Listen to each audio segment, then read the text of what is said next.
Mummy जी, क्या पकोड़े बनाने वाली का इतना भी हक नहीं कि वो अपने हिस्से के पकोड़े खा सके।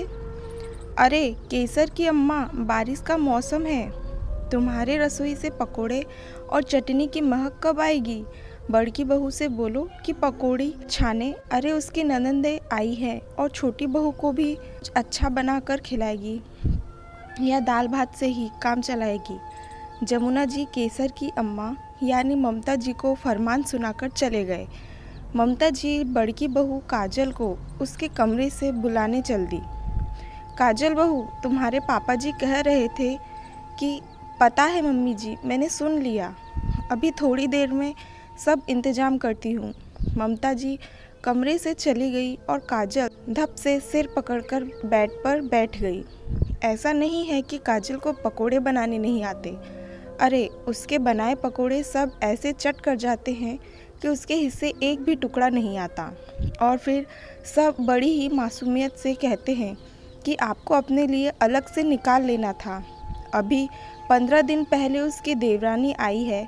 स्कूल की छुट्टियां होने से दोनों ननंदे केसर और केतकी अभी तक मायके में ही डटी थी और अपनी शादी की थकान उतार रही थी। यह अलग बात है कि बहू की थकान के बारे में कोई नहीं समझता। काजल की थकान इसलिए भी नहीं कम होती क्योंकि दुकान बाहर घर के बरामदे में ही है, इसलिए नाश्ता खाना के साथ हर एक घंटे में चाय की डिमांड होती रहती है। चल काजल, चढ़ जा सूली पर, मतलब तेल चढ़ा दे गैस पर। फिर किचन में आ गई। अभी तैयारी कर ही रही थी कि किचन में देवरानी नमिता भी आ गई। भाभी लाइए, कुछ मदद कर दूं? अरे नहीं नमिता, तुम बैठो, मुझे आदत है, काजल ने नमिता को प्यार से कहा। अरे भाभी, एक से भले दो, और फिर आपके देवर बहुत तारीफ करते हैं आपके खाने की, तो मुझे भी थोड़ा सिखा दीजिएगा। नमिता की बात सुन काजल हंसने लगी और उसने उसे प्याज काटने को दिया और खुद लहसुन धनिया पत्ती की चटनी का सामान लेकर चटनी पीसने लगी। बेसन का घोल तैयार हो गया और कढ़ाई में सरसों का तेल भी धुआं देने लगा। और फिर काजल ने प्याज बेसन के घोल को अच्छे से फेंटा और कढ़ाई में छोटे छोटे पकोड़े डालने लगी। छपाक की आवाज़ के साथ बुलबुले उठे और पकोड़े सुनहरे रंग में होकर तेल के ऊपर आ गए। और फिर आवाज़ ममता जी की आई, बहू पकोड़ों के घान निकले या नहीं? सब यहाँ बेसब्री से इंतज़ार कर रहे हैं। हाँ मम्मी जी, हो गया, अभी आई। और फिर एक के बाद प्लेट बाहर जाता गया और साथ में यह भी जुमला आता कि अपने लिए भी रख लेना।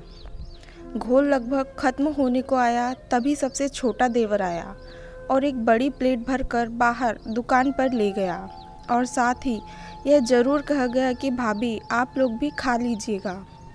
2 घंटे की मेहनत मशक्क़त के बाद आवाज़ आई, बस भाभी पेट भर गया, आप लोग खा लीजिए, आप लोग खा लीजिए। लेकिन भाभी यहाँ तो पकोड़े के नाम पर सिर्फ चूरा बचा है और चाय भी आधी आधी कप। नमिता ने खाली प्लेट और चाय की पतीली देखते हुए कहा। काजल बहू, एक प्लेट पकोड़े और है, दुकान पर पापा के मित्र आए हैं। ममता जी किचन में खाली प्लेट लिए खड़ी थी। लेकिन मम्मी जी, पकोड़े ख़त्म हो गए और चाय भी। नमिता ने खाली प्लेट ममता जी को दिखाया। भाभी आप थक गई होंगी, आप बैठिए, मैं चाय बना लेती हूँ, कम से कम हम दोनों वही पीकर थकान उतार लेंगे। नमिता काजल को चेयर पर बैठा देती है।